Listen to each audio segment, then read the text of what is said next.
The Power Moms Network, empowering moms to lift the world.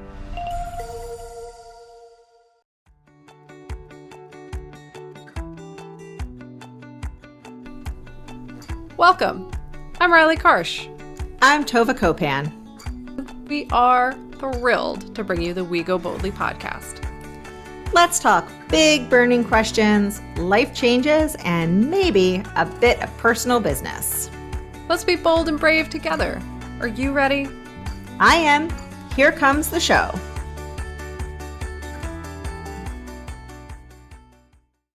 Hello, everyone, and welcome to We Go Boldly, the podcast where we celebrate women stepping into their power and living their most authentic lives. We are also thrilled to be a part of the Power Moms Network. At Power Moms Network, we are empowering moms and creating a community of mothers mentoring other moms to greatness. Cool place. Check it out. Come visit us. Join the community. Really can't say enough good things about it. So as always, I like to remind all of our listeners that we have our weekly women's circle. We meet once a week where we meet in a supportive environment where women can come together with like-minded people, talk about what's going on in their lives, talk more in depth about the stuff we talk about on the podcast, get some personalized interaction with us, and really just leave feeling better than you got there. So that's always a good thing. We would love to have you join us. You can find out more at goboldlyinitiative.com/weekly circle and sign up right there on our website. So hopefully we will see you all soon. As you all know, it is season 12. We are talking about writing your own story, directing your own future, being the person who is the boss of your own life. And to that end, we are having a lot of really, really fascinating conversations. Before we get to our interview subject for today, I'm going to talk to Tova and get her on the show and see how she's doing in this cold and rainy Thursday that I am, suffering through. How are you, Tova? Suffering through. I was feeling a little messy and chaotic today. And, you and I you reminded me as you were talking about the women's circle we just had yesterday. And then a conversation we had earlier today. And a lot of the conversations have been centered around joy and not big joy, but little tiny joy. And just finding that little tiny joys. And I think we had a guest that we spoke to who talked about grateful nuggets. Yeah, I was just thinking that, joy nuggets. Yeah, joy nuggets, exactly. And so I feel like there's just too much heaviness right now to shoot for joy. I don't know what's bigger than a nugget, like anything. Boulders, but I don't know. I don't know. But so now I'm leaning into this. I'm really, I don't know. I was feeling so tired when we first hopped on this Zoom. And now, just as you reminded me of the circle, I'm feeling super energized as I'm going to start searching for joy nuggets. Yeah. And I think I like it, the concept of a joy nugget, because it can fill your backpack, right? Like as you're taking the stuff out of your backpack that you're like, oh, that's a heavy load and I don't want to carry it. You can throw in some joy nuggets. And to be clear, just in case you're wondering, in many times, my joy nugget will actually be a small rock that I find when I'm hiking. Absolutely. It used to be when I was a child, and it still is as an adult. Totally. Let's get to our guest for the day. We are so thrilled to have her with us today. Today, we are talking to Lisa Sugarman. She is an author, nationally syndicated columnist, and a 3-time survivor of suicide loss. She's a passionate mental health advocate, a crisis counselor with the Trevor Project, and a storyteller with the National Alliance on Mental Illness, using her lived experience to help others find healing through connection and community. Lisa is also the founder of the HelpHUB, the most inclusive and comprehensive free online destination for mental health resources, tools, crisis hotlines, and content designed to support the diverse mental health needs of every community. She also co-hosts the Survivors Podcast, a show for anyone affected by suicide or mental illness, providing candid conversations and real stories of survival. In addition to her podcast work, Lisa facilitates Safe Place, a virtual support group for survivors of suicide loss at Samaritan's South Coast in Boston. She's also the author of How to Raise Perfectly Imperfect Kids and Be Okay with It, Untying Parent Anxiety, and Life, It Is What It Is.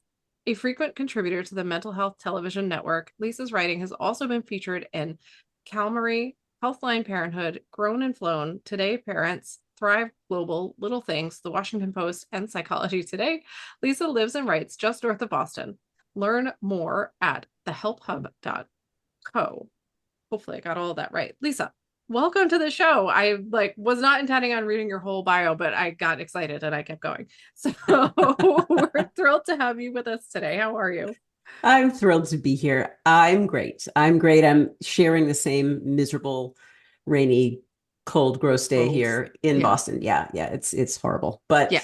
I'm glad I'm here with you, and I'm picking up my little nuggets of joy just already in this conversation. And I couldn't be happier to be here. So thanks for having me. Go ahead, Tova. We always do this. No, I was just ready to jump in with questions. No, do it. Go. Okay. We are really excited and grateful to have you here. We always jump right in with as biggest questions as we can think of. And we have been talking with everyone this season on how they wrote their story or how they are continuing to write their story. And as you can imagine, many people, their lives are in reaction to things that have happened around them. And that's how they're still writing their own story, but it's because of things that have happened. And so my question for you is, how did you develop a vision for your future? And is it something that you always had, or has it evolved over time? So I love these big, bold questions, and that is a big, bold one. So the short answer is, I really think that my future found me, if that makes a lot of sense. And you'll understand why as I share a little bit more about my story. It's a little bit complicated, I think, in part, but I did envision myself doing some version of what I do now. So I guess if you wanted to identify what I do and who I am, I mean, you said it in the intro, I create a lot of content, and I've created that content in lots of different spaces and in lots of different forms. But that's the thing that stayed the same. The content I'm creating now in the last several years is very, very different than anything that I've ever done in the past. And it's all for the benefit of other people, which has been kind of a common theme throughout everything that I've done. But I took a big shift from doing all the work I was doing kind of in this parenting space. I'm a mom, I have 2 grown daughters. And when I was in the thick of it and my kids were young, that was my focus. And then I did have a life event, a major life event, revelation. There are so many different things that you can call it, that really just almost overnight completely shifted the energy around the work I was doing. And I didn't feel aligned anymore with the work that I was doing. I had a different purpose. I think in my opinion, had a more powerful calling, I guess you could say. And so I kind of took a hard right turn and dove into the mental health space and became an advocate and a crisis counselor and a group facilitator. And now everything that I do revolves around mental health and wellness, in particular, suicide awareness and grief, and that kind of grief and loss. And that's where I am right now. So I'm still kind of doing the content creation part. I'm just doing it with a very different mission. Can you talk us through a little bit of your experiences that have sort of shaped that journey along the way? Like, I'm sure there are a multitude of experiences that you've had that have impacted your vision and where you feel your purpose is in alignment. So can you walk us through that a little bit? Yeah, of course. So for me, the pivot point was when I learned a revelation about my father. So I lost my father. A little bit of backstory will make sense. I lost my father when I was 10 years old. He died of what I was told was a heart attack. It was very sudden. He was there in the morning. He was gone in the afternoon. And he was my person in this world. He was everything to me. I was his little buddy. We did everything together. I was an only child. So our relationship was incredibly strong, and he was gone. And that, of course, as a child, that's a trauma. And I grieved him for 35 years of my life, thinking my dad died of a heart attack. And keep in mind, as tragic and awful as that was, it was a thing that a 10-year-old brain could understand. Someone's heart stopped. It was no one's fault. It happened. It was awful, but he was no longer here because of that. And then 35 years after he passed away, I learned very much by accident that my dad had actually taken his life. And that was the thing that really kind of blew up my life. It changed the direction of the work that I do. It gave me a very, very different purpose in life. And my father's suicide, unfortunately, was not the only suicide that I've encountered in my life. The year before he passed away was the first time I'd ever lost anyone in my family, anyone at all. And it was a cousin who took his life. And then only 4 years ago, my husband and I lost one of our closest childhood friends to suicide. So I've had this kind of this theme of this particular type of loss in my life, and it really just shut me down. And I took a lot of time. I took probably a few years after learning that truth to really just kind of assimilate the whole situation and not come to terms, because you never really come to terms with it, and grieve it. I've grieved him now twice. So I've lost him now twice. And that was the watershed moment for me that really just changed absolutely everything. Prior to learning that, what was it that you were doing? Because you said you were doing content creation, or and you were doing things for other people, but what was it that you were working on? Because it sounds like there were some things that were able to be transferable to what you're doing now. So what were you doing prior to that that maybe eventually helped you? Yeah, at that time. So we're talking now, it's been about 11 years since I learned that truth about my dad. And when I learned that truth, I was, like I said, I was in the thick of raising my kids. I had two kids who were in high school, or maybe one in junior high and one in high school at that time. So we were kind of right in the weeds of all the parenting fun. And that was what I was doing. I was writing parenting books. I was on all the big parenting platforms, writing content and trying to just help parents out there just give themselves a little bit of grace and realize that you don't have to be perfect. Your kids aren't going to be perfect. Like, cut that idea loose just right away. You'll make yourself and your kids an awful lot happier. So that was what I was doing. And I was writing a column. I wrote a syndicated column for probably a dozen years that focused on a lot of different things, but there was a really heavy slant toward parenting because that was my space. That's what I was doing. So I was writing this column, and I was moderating these online groups that were kind of companion groups to the content that I was creating, the books that I was writing. And I was just out there. That was what I was doing, trying to make life a little bit easier for parents.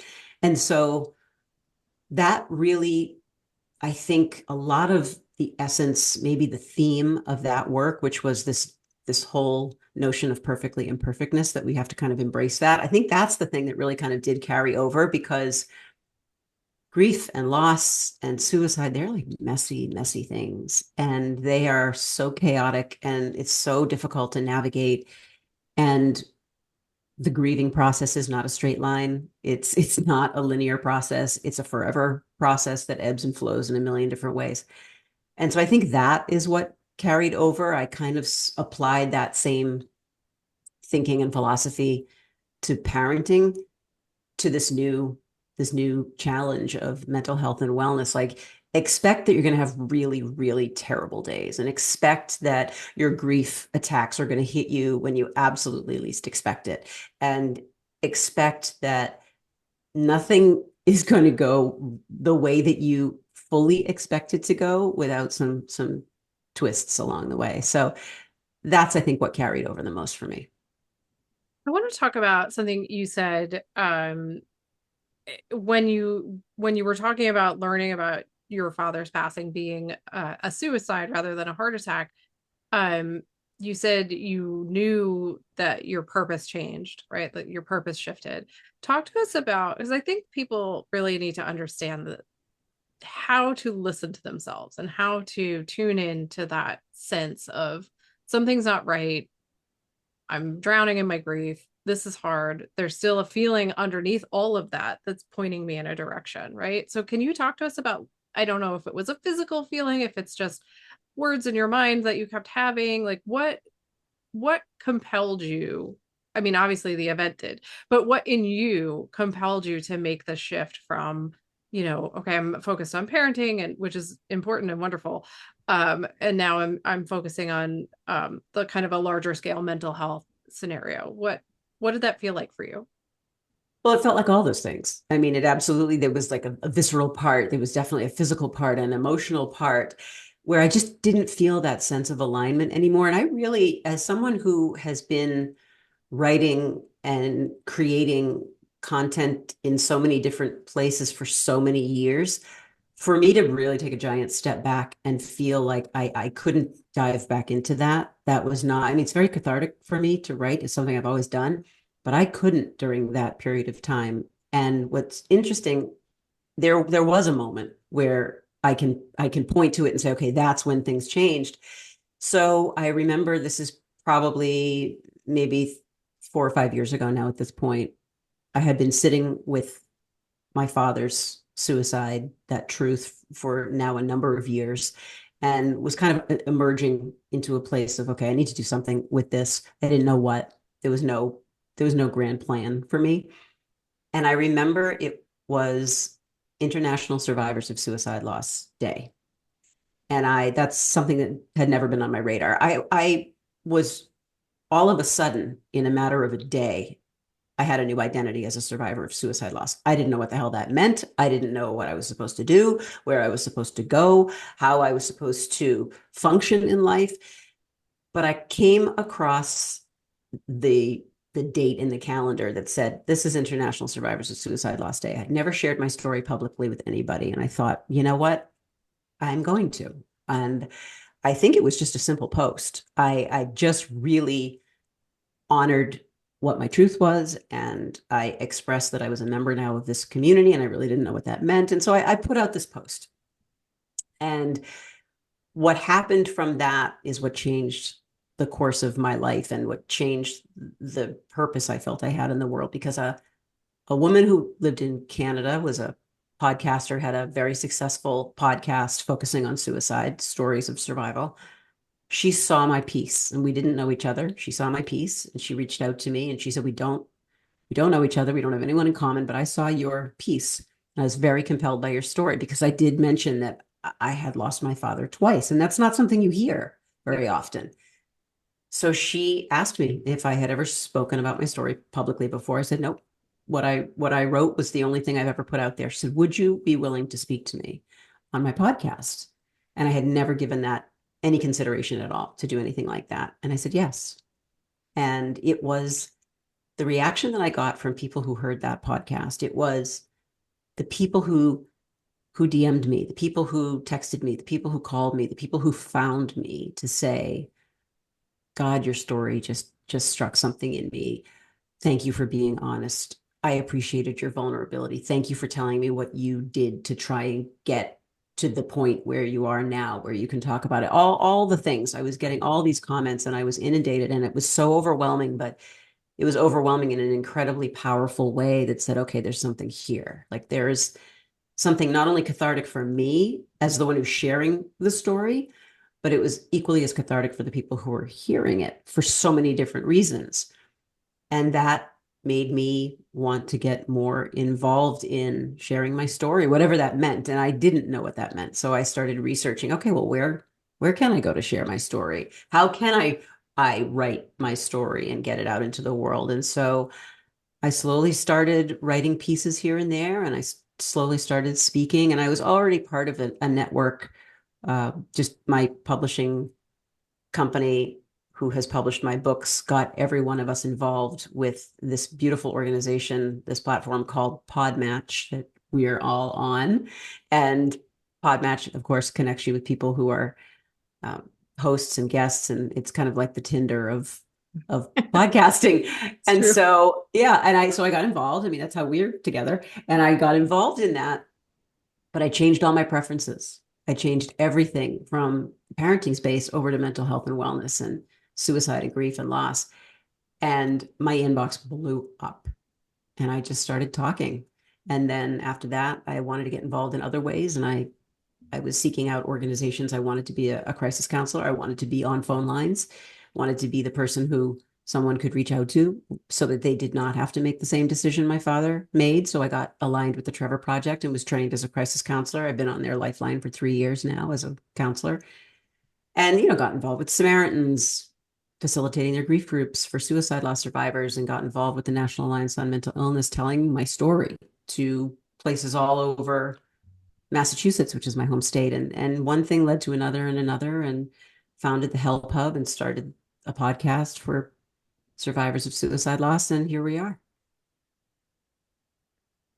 I'm wondering, and I don't know how much you can really understand the difference when in one time you were 10 years old and then the other time you're a grown adult. But I would imagine the experience of grieving is very different from a stigma perspective, or grieving and the experience you have from the outside when you're grieving someone who dies of a heart attack, and you're grieving someone who dies of by suicide, and you had the unique experience of grieving the same person in those two different ways, and having that experience also like both internally and potentially externally, right? Like where different people would come up and I'm so sorry about, your dad. And then I'm so sorry about your dad. But like, um, how, how has that sort of informed you as you're helping others, but also, I mean, yourself, but just helping others as they're um, dealing with the grief of losing someone, really to anything, but I would think especially survivors of suicide loss. Well, like I said, I had absolutely no idea what I was supposed to do as a survivor. How do you navigate this? How am I supposed to feel? How do I engage with the world? And it was just a baptism by fire. It was just seeking out groups and seeking out information. And we live in a digital age, so it was easy for me to hop online and really just devour everything I could about what it means to be a survivor. And it's different. I mean, obviously, like you said, I was 10 years old. What I've come to realize as someone who now has gone back into therapy after decades away from it, I gifted myself that a few years ago so that I had a place to go and to talk about all this and to kind of unpack it all in different ways. And my therapist just this past winter helped me realize that I never actually grieved my father's death fully when I was 10 years old. It was 1978. I was an only child. My mother was so unbelievably present and loving and supportive in all the ways. But keep in mind, my mother was keeping a secret that my father died by suicide. She was also grieving the loss of her partner. She was grieving for me, for the sake of her child who lost their dad. So my mom had her hands full, and she was there as much as she possibly could be for me. But what I realized is that nobody else was asking me questions. My father died the summer going into fifth grade. When I walked into fifth grade on day one, I was the only kid in my class who didn't have a dad. And right then and there, everything was different. Nobody came up to me. Nobody was talking to me. No teachers were talking. No guidance counselors were talking. No adults were coming to me. How are you? Are you okay? What do you need? I mean, that didn't exist for me. So there's no way to really process that in your little 10-year-old brain. So it was very, very different. And then what I realized as an adult grieving all of this is it's so different when you're grieving a suicide loss, because there are so many factors to suicide loss that just don't exist if someone dies of a heart attack, or someone had cancer, or someone, God forbid, gets hit by a car. You don't have the why. You don't have the shame. You don't have the what could I have done? What could I have said? Or, how could I have changed the outcome? You don't have those things. So there's a lot to reconcile there. I did give myself a lot of grace. I was 10. I was a 10-year-old kid. So you can't fix what you don't know is broken. So that applies to me, and that applies to my mom. My dad didn't present as someone who anyone knew there was a problem. So yeah, it was very, very different. And it's definitely been hard to navigate, but talking about it openly and just kind of, diving into it as opposed to being afraid of it is what's helped me the most. We need to take a quick break, but I want to talk when you come back about sort of something, you said about how you changed your purpose, or you recognized your new calling and the steps that you took to make that happen. So let's take a quick break, everyone, and we'll be right back after this. Well, hello there, ladies. Are you ready to elevate your life and connect with like-minded souls? Join us every week at the Go Boldly Together weekly Women's Circle, where strength meets sisterhood. Dive into empowering discussions, share your victories, and navigate challenges together. Our circle is a safe space for growth and inspiration. Experience the power of collective wisdom and unleash your full potential. Don't miss out on the transformative energy. Click the link in our show notes or visit us at goboldlyinitiative.com/women's weekly group to learn more about our Go Boldly Circle today. Together, let's embrace the journey of personal development and let's celebrate that unstoppable force within each of us.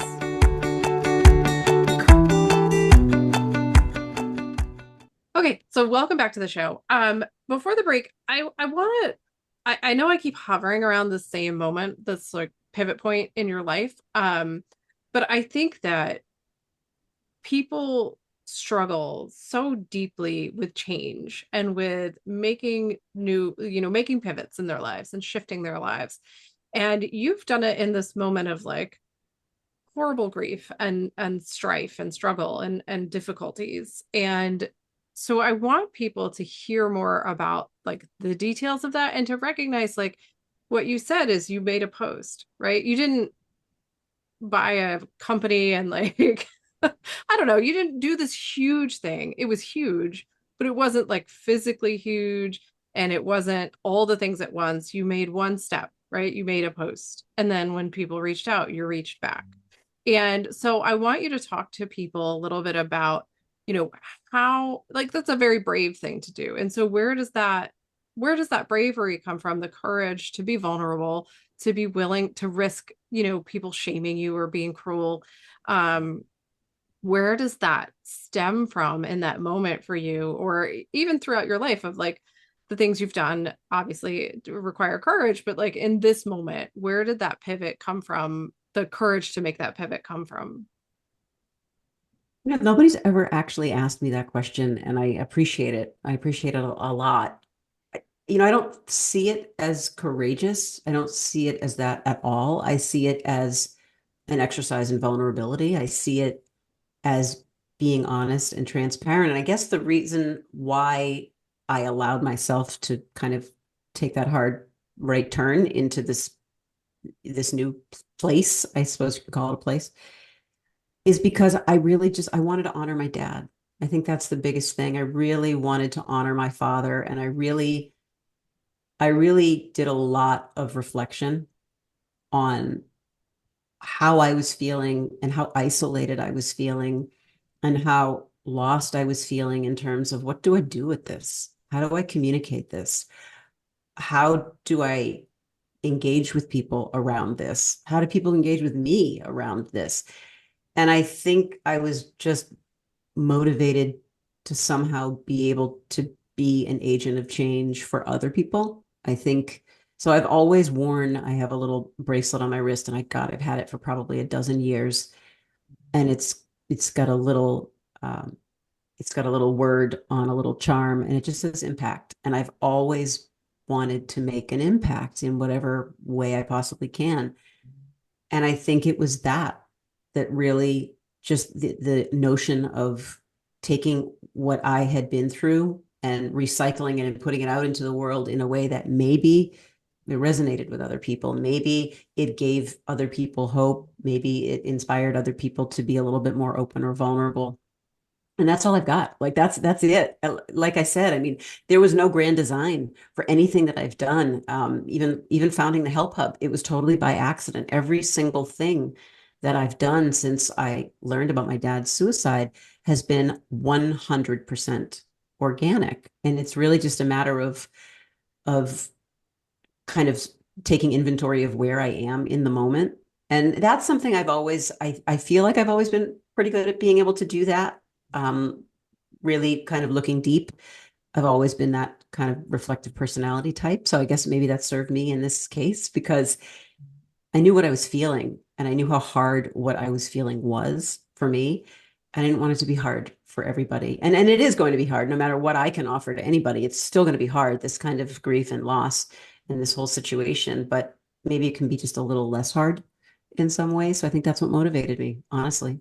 I think something important just to highlight for our listeners is you mentioned, you've been introspective, you've been a person, that's your personality type, which I get, and not everyone is. And so it's a theme that's come up a lot throughout the season that if you want to have a different life, if you want to improve your life, change your life, redirect your life, whatever words you want to use for it, you have to be willing to dive deep into who you are. You have to be willing to get to know yourself because you might make a change, but if you don't know who you are, like how are you going to make a change that's in alignment with your values, core beliefs, things that matter to you, right? If you don't know what those things are. It's so I just wanted to highlight that. I'm sure Tova has a question, but I just wanted to highlight that so that people listening here, like, again, this is about having done the work, right? Like even before, I suspect, even before you learned about your father, you had done a significant amount of self-reflection about who you are and who you want to make an impact. Like you want to be a part of the world that is, changing people's lives and improving people's lives. So that's a value and that you've recognized in yourself. And I just want to highlight that for folks out there listening, because sometimes we're like, oh, okay, well, but that's just who they are. So that's why they're that way. And it's a skill you can learn. You can learn to be more introspective. You can learn to be more self-reflective. I mean, none of us are ever going to be perfect at it, but you can do it with practice and effort. Absolutely. Absolutely. It is doable. It takes some intentionality. Yeah. I was going to highlight, and I do eventually have a question, but that you said that you didn't think you were being courageous. What you was just being vulnerable. Oh, And I would argue that being vulnerable is about as courageous as you could be. That is, shy of, going into a war, which is also about as vulnerable as you can be. It is the most courageous thing you can do. So you were both.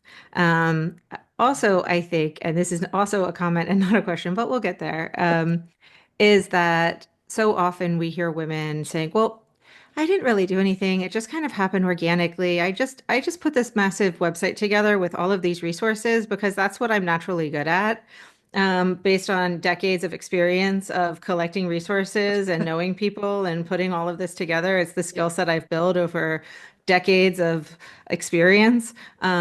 So I recognize that not that it came easy to you, but you've built this skill set. And as you said, like maybe your purpose found you or your fate found you, and it found the right person.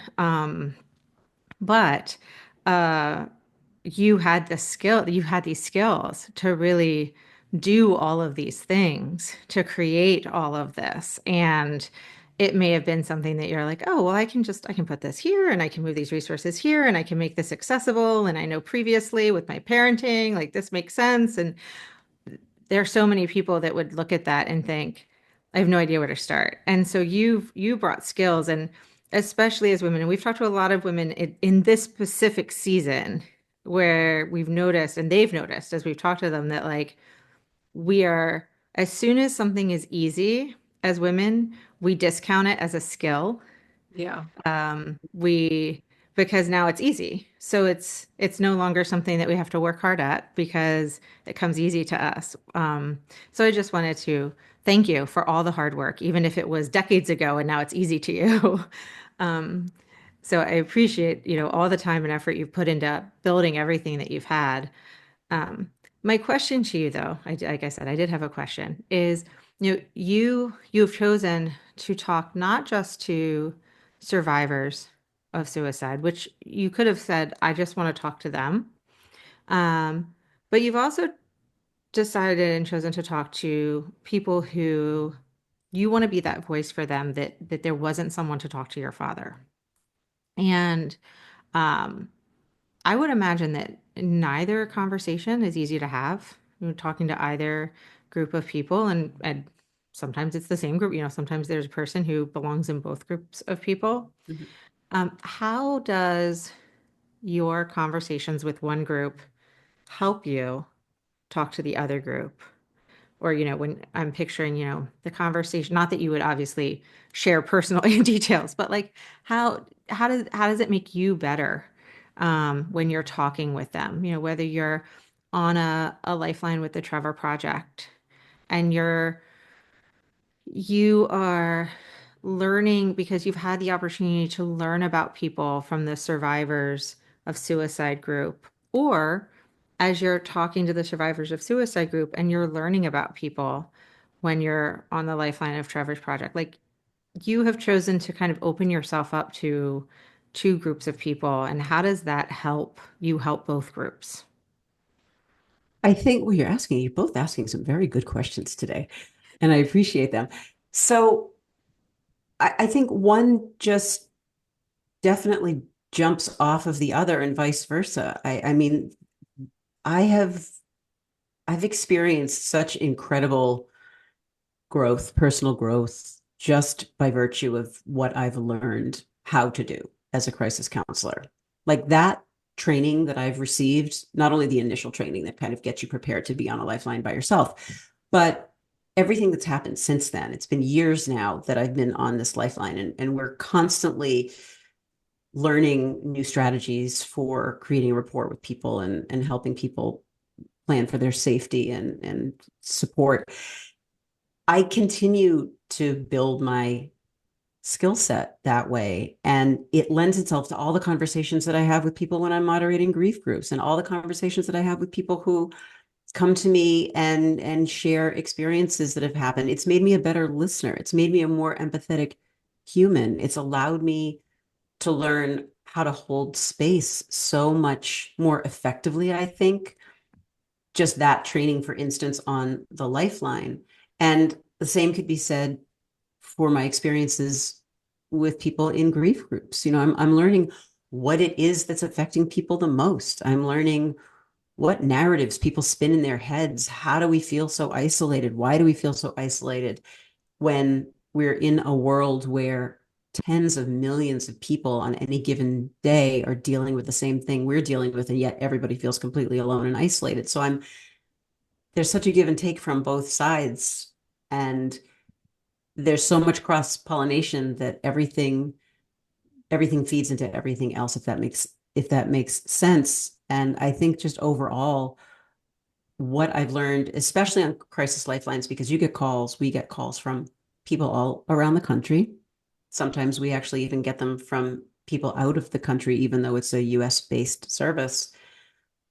The cross section of people that I've had the privilege of talking to, it just changes your opinion about what's really going on in the world. I mean, if you live like I live north of Boston, I grew up in a little harbor town of 20,000 people, fairly affluent community, where there's a joke that it's like my town is my town, and then the real world is that way. You know what I mean? Like that, it's just this typical little teeny tiny town where everybody's so insulated. You realize really quickly when you're talking to people who are living in their cars or living on the street, or who are being abused, or who are suicidal, you learn really fast that there are a lot of people out there in the world who just don't have anyone. They don't have community. They don't have resources. They don't have anyone to lean into. And it makes you humble.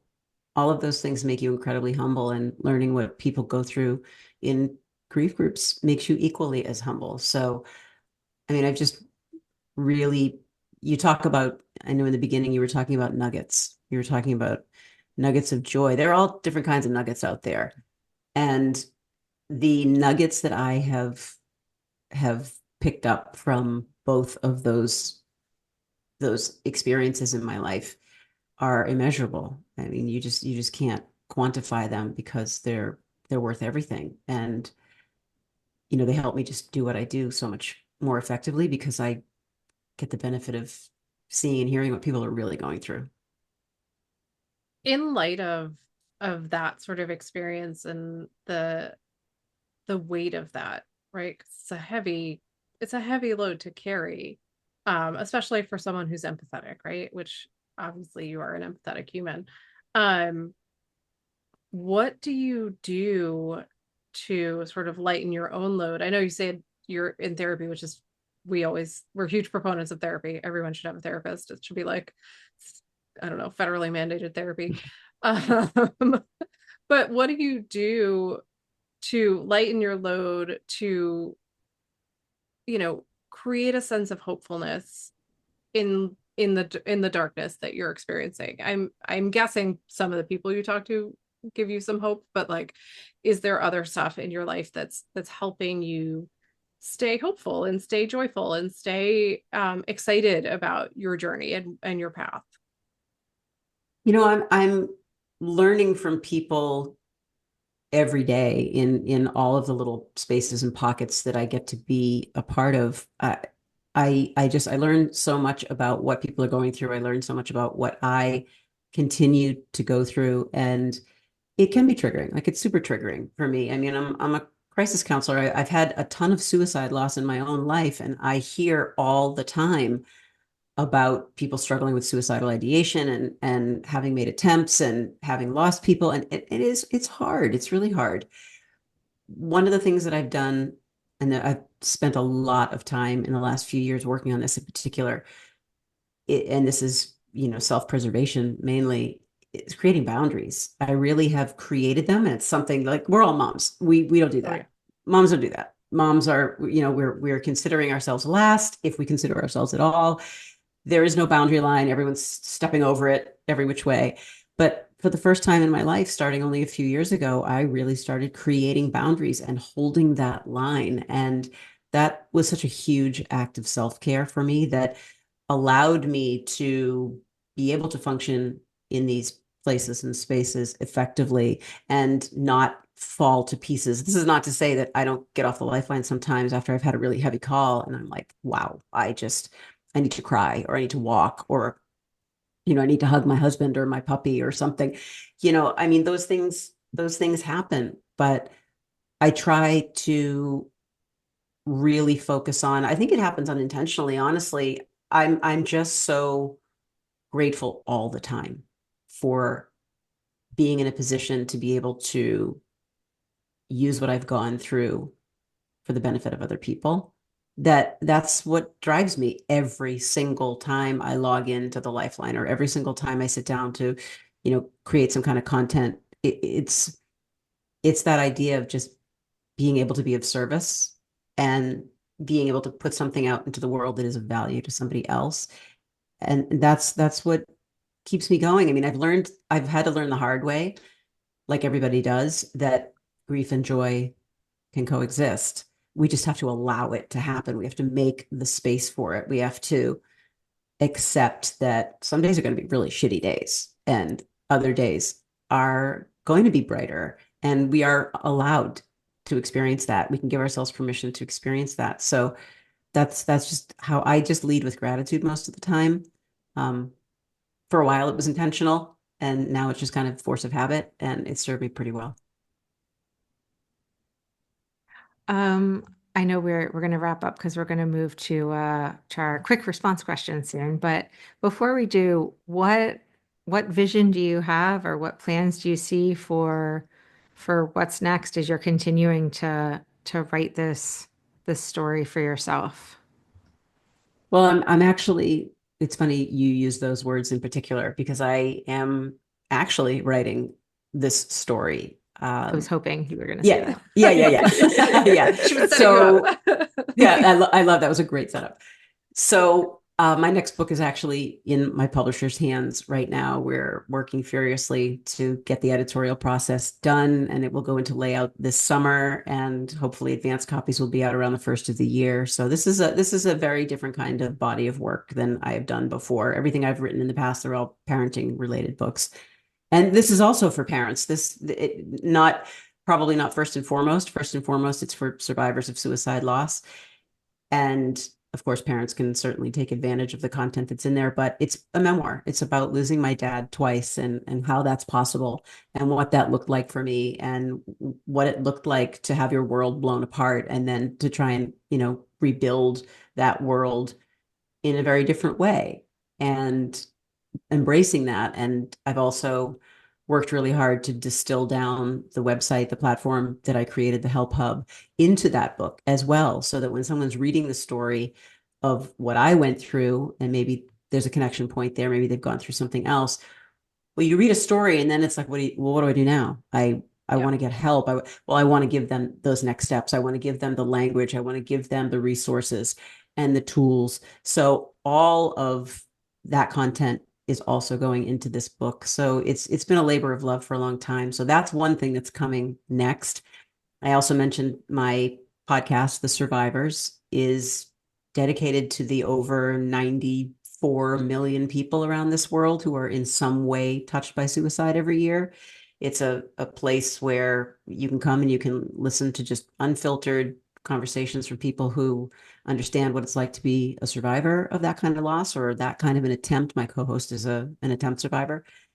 And we're hoping to just grow that community. We really just want to create a community for people who are just surviving life. I mean, obviously the premise involves suicide survival, but we're also surviving life at the same time.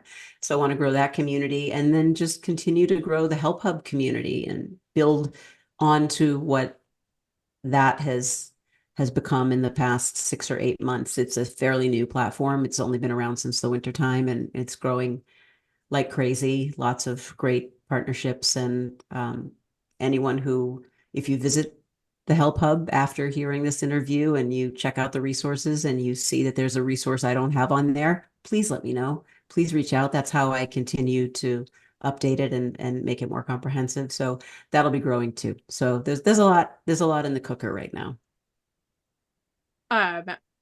Very excited to see kind of where you're going and all of these things come to fruition. It feels a little like weirdly too light, but I'm going to take it as a joy nugget. At the end of our conversations, we like to ask 5 quick response questions.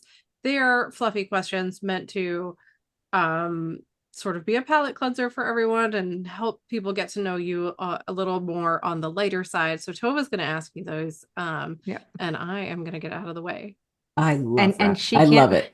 She can't have any follow-up questions. No, Despite I'm not wanting allowed. Okay. All right. I'm ready. All right. Okay. Hit me. What's your favorite way to unwind after a long day? Being out in nature. What's one thing on your bucket list that you haven't done yet? Skiing the French Alps. What's your go-to comfort food? Pizza all day, every day. If you could instantly master any skill, what would it be? Surfing. I am a terrible surfer at this moment. Describe yourself in 3 words. Grateful, loyal, loving. Fantastic. That's awesome. Yeah, that's all great. Thank you so much for coming on the show, for sharing your story, for all the work you're doing. It is so important. It is so valuable.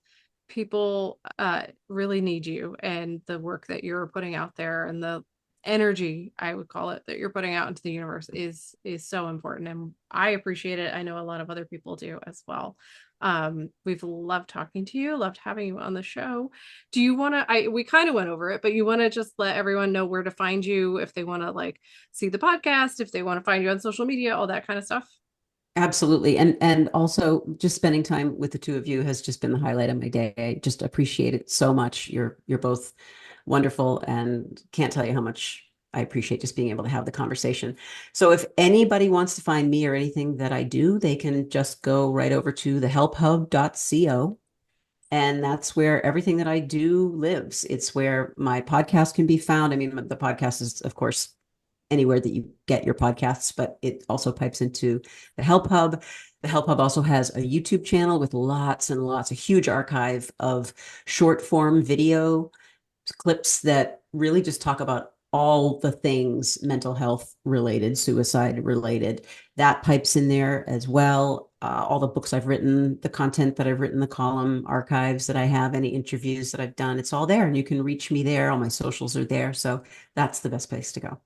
Excellent. All right. Well, we will be sure to share that in our show notes and on our social media when when this episode goes live. And with all of that, Tova, unless you have anything else. No. Okay. Thank you so much for being here. It's my pleasure. Absolutely my pleasure. I will wrap it up then. And for all our listeners, we will be back next week with another episode of season 12, another fascinating conversation. And until next week, everyone set some boundaries. I think that's going to be my new closing. Go out there, set some boundaries in your life. It's good for you. And we will talk to you all very soon. Thanks so much for listening to We Go Boldly podcast. We know you're busy and we love spending time with you. If you enjoyed this week's episode, let us know. Head to Apple Podcasts right now to rate and review our show. While you're there, be sure to click that subscribe button. Want more us time? Follow us on all the socials at Go Boldly Together. Want even more us time? As in all the coaching pizzazz. Find us at goboldlyinitiative.com for all the info. We will be back with more excitement, research, and deep thoughts next week. Until then, keep on being the bold, brave, amazing people we know you already are.